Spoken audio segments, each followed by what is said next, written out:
Digitalisasi. Semua orang mesti pernah mendengarnya. Bagaimana jika digitalisasi dikaitkan dengan literasi? Akankah literasi tergeser dengan zaman yang serba digital ini? Mari simak video ini.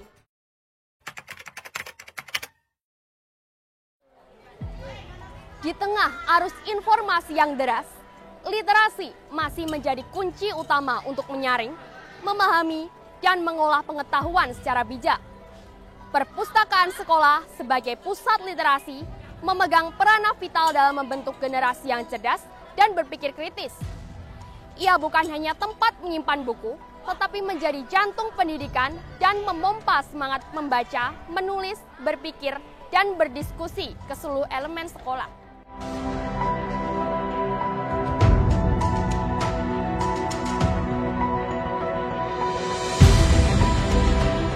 Di Indonesia atau di negara kita ini, ternyata sudah mulai mengenal gawai atau handphone hampir semua kalangan, mulai dari anak kecil, remaja, dewasa, bahkan hingga lansia juga sudah mengenal gawai. Sebagian orang mudah terkena berita hoaks dan gampang terpengaruh oleh suatu berita yang tidak benar adanya, dikarenakan kurangnya literasi dan mencari sumber informasi berita yang benar. Kurangnya literasi di Indonesia membuat warga bangsa kita ini sangat mudah terkena berita hoaks. Tidak hanya kalangan masyarakat saja, pada kalangan pelajar juga masih sangat kurang untuk menyaring informasi yang mereka dapatkan.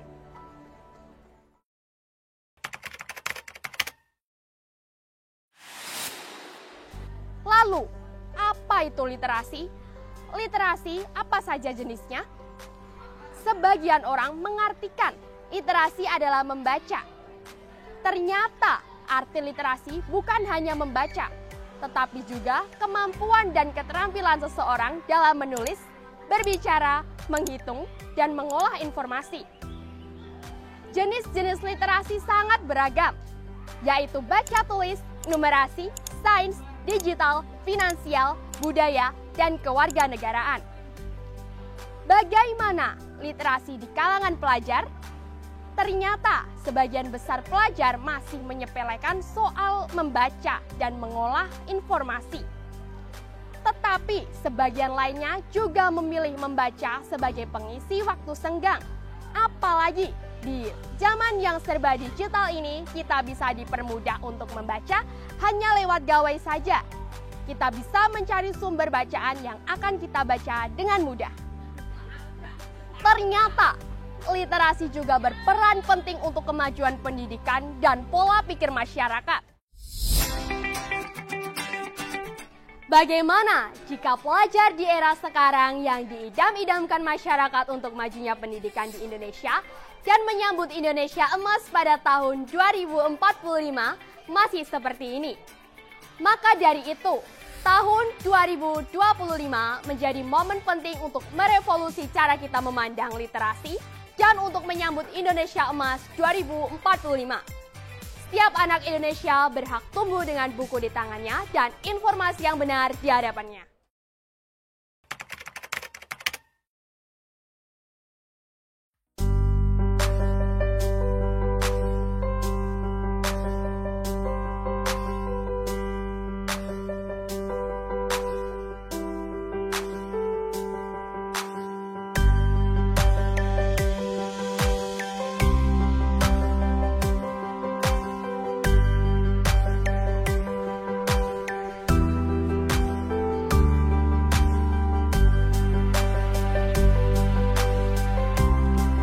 Terlepas dari itu, mari ikuti saya untuk mengunjungi Perpustakaan Aksara SMP Negeri 2 Sidoarjo.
kita bisa membaca buku dengan tenang dan fokus. Banyak referensi buku dalam perpustakaan ini, mulai dari karya ilmiah hingga novel atau buku edukasi juga banyak di sini. Di dalam perpustakaan ini seperti halnya kita melihat pelangi. Warna-warni buku membuat kita ingin untuk membaca dan mengetahui isi di dalam buku tersebut. Disinilah arti dari perpustakaan adalah jantungnya pendidikan. Karena di dalam perpustakaan banyak ilmu yang kita dapatkan jika kita sering membaca buku-bukunya. Tidak halnya perpustakaan sekolah saja kita bisa mencari ilmu. Banyak situs web yang bisa kita jangkau untuk membaca buku secara gratis. Contohnya Perpusnas, Google Book, Wattpad, Open Library. Website ini bisa kita gunakan untuk mencari referensi bacaan dan bisa untuk mengisi waktu senggang. Dengan memperkuat budaya literasi di lingkungan perpustakaan, sekolah sedang membangun fondasi pendidikan yang kokoh. Karena pendidikan yang bernilai tidak hanya mengajarkan apa yang harus dipelajari, tapi juga bagaimana cara belajar, berpikir, dan bertindak. Dan semuanya itu berawal dari literasi berdenyut di dalam perpustakaan, jantung dari pendidikan itu sendiri. Mari kita mulai dari satu langkah kecil, dari satu buku, satu pembaca, dan satu perubahan. Teman-teman, marilah kita wujudkan Indonesia Emas 2045 dengan Indonesia Gemar dalam Literasi. Karena jika tidak dari kita sendiri, mau dari siapa lagi?